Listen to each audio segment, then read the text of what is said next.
problema kita di Sumatera Barat, di Minangkabau, atau juga di daerah-daerah lain di seluruh Indonesia yang berada, di mana Indonesia ini terdiri dari 250 adat besturan, memiliki tata cara, tata krama, sejak dari cara berucap, bergerak, sampai kepada berpakaian.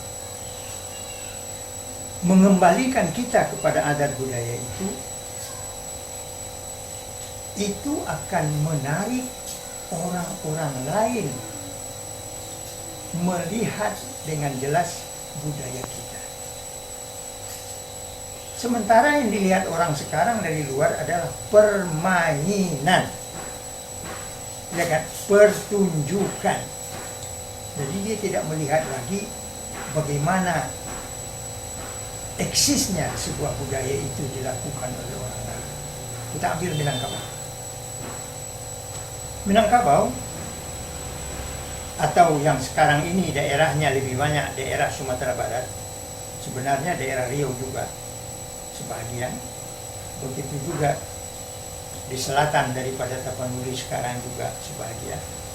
Umumnya di daerah itu perempuan kita pakai baju kurung, pakai kodek atau sarung, dan juga pakai selendang.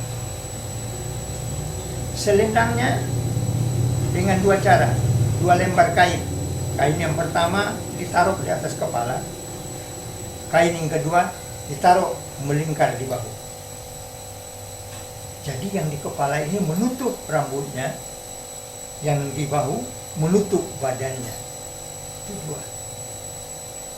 Nah, dari mana ini pelajaran ini dilakukan? Karena perempuan memiliki rasa malu. Rasa malunya tinggi, sehingga badannya, keindahan badannya tidak dipertontonkan. Nah, sesuatu yang tertutup itu menjadikan orang rindu. Apa kiranya yang tersimpan di dalam yang tertutup?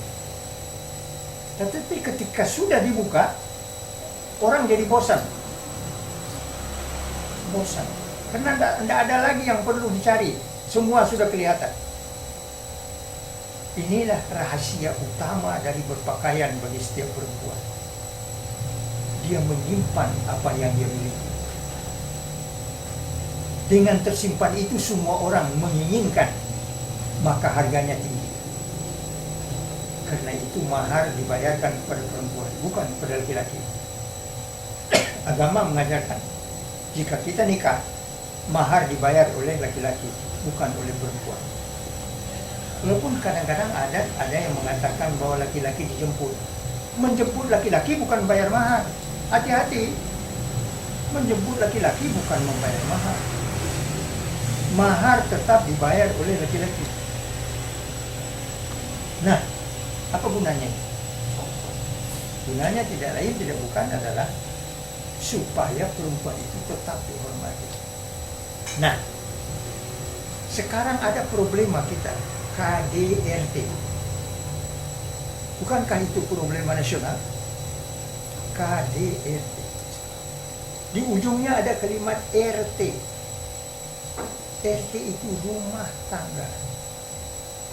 Siapa sebenarnya isi rumah tangga? Suami, istri, anak. Tiga aja. Suami, istri, anak. Atau ibu, bapak, anak. Itulah rumah tangga. Kenapa ini terjadi? Karena tidak ada saling menghormati. Sudah tidak ada lagi menghormati. Bapak tidak menghormati ibu, ibu tidak menyayangi si bapak.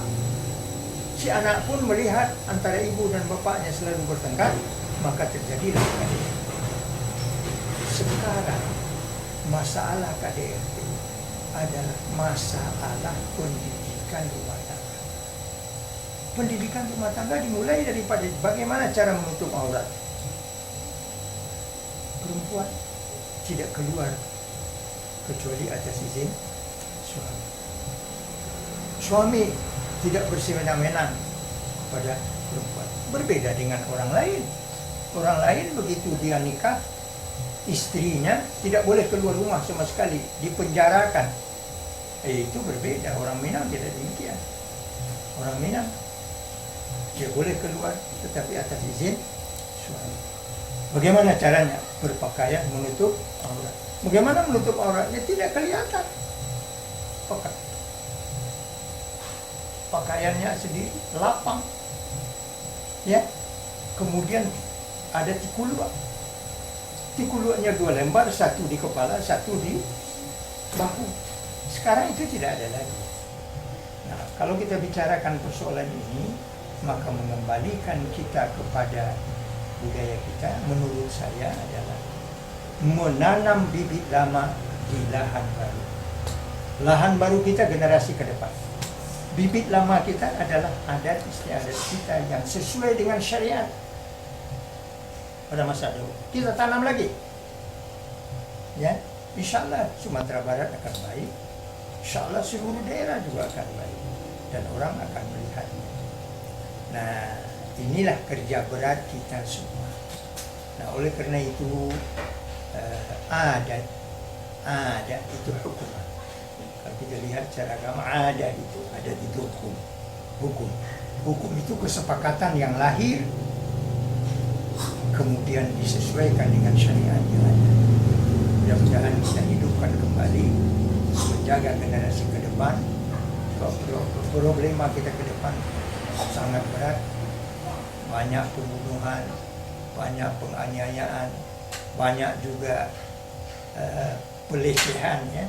Nah, semuanya itu dimulai daripada jika perempuan menjaga auratnya dan laki-laki menghormati perempuan, maka problema itu tidak akan ada lagi. Inilah yang kita sebut menanam bibit lama di lahan baru. Hormati harkat perempuan, kemudian lindungi dia, kemudian tidak akan pernah terjadi KDRT, insya Allah. Mudah-mudahan Allah meridai kita semua. Assalamualaikum warahmatullahi wabarakatuh.